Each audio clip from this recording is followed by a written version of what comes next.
All right, guys, what's going on? Welcome back to Top Line. It's your boy Chris, and ladies and gentlemen, hope everybody's having a great Tuesday, man. As you can see, I'm in the car with the little one picking her up from school. Say hi. Hi. And that look, it's nothing more special to me than picking my daughter up from school and she run to me, and it just make me feel great. Now, not as great as that. It's not as great as that, but one of the other most greatest things that happened for me today is the Dallas Cowboys have fired Eberflus. I mean, come on. All right, come on. I mean, this should have been done. If it wasn't the Cowboys, everybody knew this was a wrap. But the Cowboys would play the game. We know that. The Dallas Cowboys would be like, you know what? That's cool. Let's evaluate for 4 weeks. Let's wait till all the options are off the table. Then make a decision. And if we're gonna fire him, we'll wait till the just whatever scraps are left over. We'll grab that and come big him up and say he's gonna be the new defensive coordinator. Whoa, buddy, the fuck. Sorry, Gavin. The car just zoomed in front of him. Anyway, but in this situation, the Dallas Cowboys kind of got on with the get on. They got on with the get on. Now, I know that, look, the bar is kind of low for Dallas when it comes to this type of stuff. So to see them actually not take a year, a day, and a loaf of bread to feed 1,000 people, it's kind of better. Right? Now, again, the bar is in hell. So it's not like I'm saying something that a normal team would be like, yeah, that's what it's supposed to happen. Well, not with the Cowboys. It's not how it works. But they got off the John Hine part, as Denzel would say, and they got it done. They got him out of here today. Now, the question is, one, what prompted the quick decision? Because I'm hearing things, people are saying that, that's Brian Schottenheimer right there. He want to get to it. He want to fix some things, and Jerry let him do it. Other people saying, Jerry really feel like he's up against the clock, and he got to make a move if you want to get something done, if you want to really put this team in contention.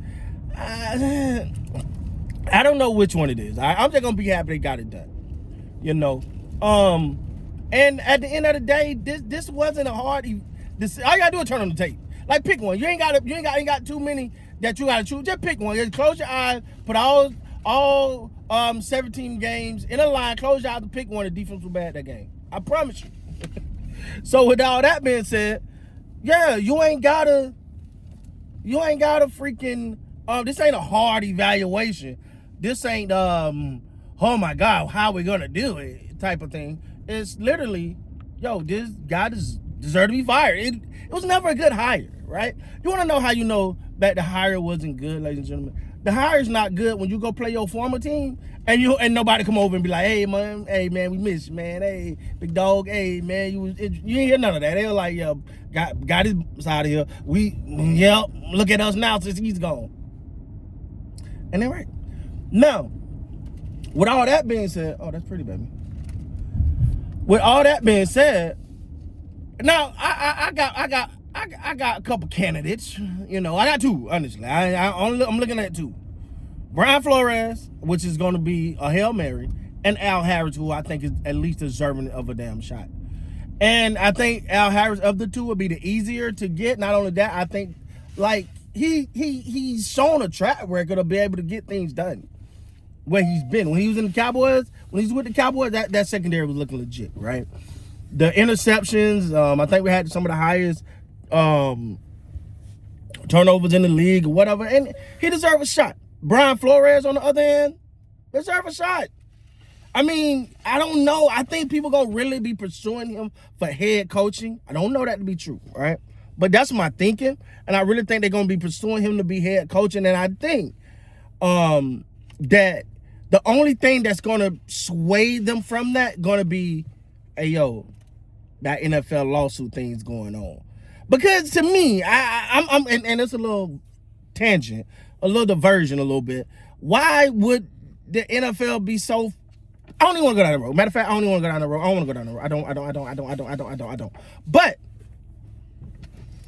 at the end of the day, the Dallas Cowboys got to figure it out. Brian Schottenheimer has to be a part of this. If he's your guy, he's your head coach. Let him say, yo, can we get this guy? Let him go out and do some recruiting. Hey, man, I'd love to have you on my staff. You know, we trying to build some over there. We know it's not well yet. We missed the playoff. Our defense was tumultuous. Can you come in? Would you be willing to come in and help us figure this thing out, man? And look, let's keep it real. If you go to the Cowboys and you fix that defense, if going from where they were, from this year, if you catapult that thing and get it right, oh man, you in line for a head coach's job. Oh my God, because that's a miracle. That would be a miracle compared to what we did this year. If you take that defense, that heap of crap that we put on the field, not the players, but the scheme and all that crap, you put that on the field and then you turn that around. Oh man, somebody hire you. Somebody get a man a job ASAP. Matter of fact, get him a job now. You know what I'm saying? So I think the upside would be tremendous. I think the biggest question, let's be real, the biggest question with the Dallas Cowboys and hiring coaching and hiring staff, is we're going to be able to do what we want to do. You know what I'm saying? If I'm a D coordinator and I'm coming in and I'm going, yo, how can we make this thing work? Like if I come in, I'll be like, yo, can we get this guy right here?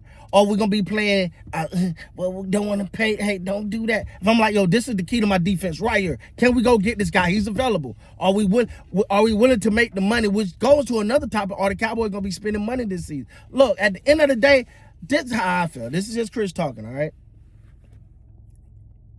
You tried it every other way. You tried the elongated, drawn out contract negotiate. You tried to sit on your hands, bring in little speed bumps on to say you done something in free agents. How about go for it? How about go balls to the wall? How about go all in and say, and really go all in, not just say it, and say, yo, we got to fix the defense. Here's if we can fit it on the salary cap, let's get it done. That because at the end of the day, I'm gonna be honest. I could be by myself, but if you find that guy, let's say that guy is an opportunity to come, I don't care. Don't sound George Pickens. Sorry, I just seen it this year and they didn't win. I just seen it. Yeah, they had all these yards and we didn't even make the damn playoffs. So yeah, I would love for Pickens to stay. Don't get me wrong, but if it's Pickens or a dominant, I don't know who this guy is, right? But a dominant defensive player that I know the minute he get in here, it's a game changer. Oh, we doing that all day. Oh, you're doing that all day. You're doing that all day. That's my thought. I know not many people going to agree with me on that, but that's how I feel, man. But anyway, with that being said, guys, please like, comment, subscribe to the channel. And until next time, man, you guys be great. Subscribe.